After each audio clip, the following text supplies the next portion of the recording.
शिव पुराण के एक बेहद रोमांचक रहस्य के इस कथा विश्लेषण में गोता लगाते हैं, बिल्कुल सीधा और दिलचस्प। महादेव को भला कौन निगल सकता है? इसका जवाब एक ऐसी देवता से जुड़ा है जिन्हें पूरी दुनिया पूछती है। ये कहानी गजासुर से शुरू होती है। ये माता दुर्गा से पराजित राजा महिषासुर का खूंखार और क्रोधी बेटा था। पिता की मौत का बदला लेने के लिए गजासुर ने हिमालय की बर्फीली चोटियों पर सदियों तक घोर तपस्या की। उसकी इस घोर तपस्या और समर्पण से प्रसन्न होकर कृपालु भोलेनाथ अंततः उसे वरदान देने के लिए प्रकट हो गए। लेकिन इस शातिर असुर ने अमरता नहीं मांगी। उसने तो एक पूरी तरह से चौंका देने वाली मांग कर डाली। भोलेनाथ तो ठहरे सीधे साधे। उन्होंने बस तथास्तु कहा और पलक झपकते ही गजासुर ने उन्हें जिंदा निगल लिया। सर्वोच्च देवता के पेट में जाते ही पूरा ब्रह्मांड तुरंत एक भयानक और विनाशकारी अंधकार में डूब गया। इस ब्रह्मांडीय संकट से व्याकुल होकर माता पार्वती ने तुरंत सहायता के लिए श्री हरि विष्णु जी का आह्वान किया। तब महादेव को कैद से आजाद कराने के लिए विष्णु जी ने एक शानदार 3 चरणीय दिव्य माया की रचना की। इस रणनीति के तहत विष्णु जी एक साधारण ग्वाले बन गए और शिव भक्त नंदी बने एक नृत्य करने वाला बैल। गजासुर के दरबार में पहुंचकर भेष बदले हुए विष्णु जी ने अपनी बांसुरी से एक अलौकिक जादुई धुन छेड़ दी।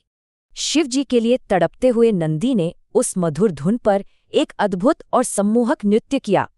पूरी तरह मंत्र मुग्ध और अहंकार में चूर गजासुर ने बिना सोचे समझे ग्वाले को मनचाहा वरदान मांगने का प्रस्ताव दे दिया। तब उस मुस्कुराते हुए ग्वाले ने एक ऐसा अचूक वरदान मांगा जिसने गजासुर के पूरी तरह होश उड़ा दिए।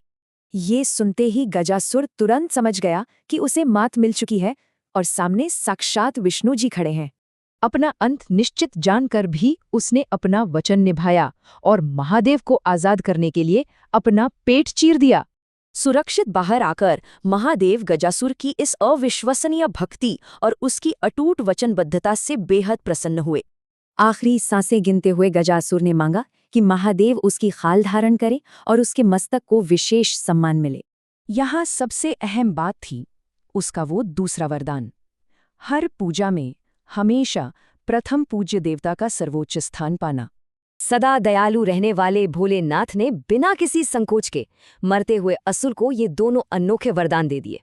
इसका परिणाम युगों बाद दिखा जब क्रोधित महादेव ने अपने पुत्र श्री गणेश का सिर धड़ से अलग कर दिया। इस त्रासदी को सुधारने के लिए शिवजी के गण उत्तरी जंगलों से एक सुरक्षित रखा हुआ मस्तक ले आए। सबसे बड़ा रहस्य यही है, भगवान गणेश के धड़ से जोड़ा गया वो मस्तक असल में गजासुर का ही था। इन पौराणिक कथाओं के पीछे आखिर और कितने अद्भुत रहस्य छिपे होंगे? हमारा ये रोमांचक विश्लेषण ऐसे ही जारी रहेगा।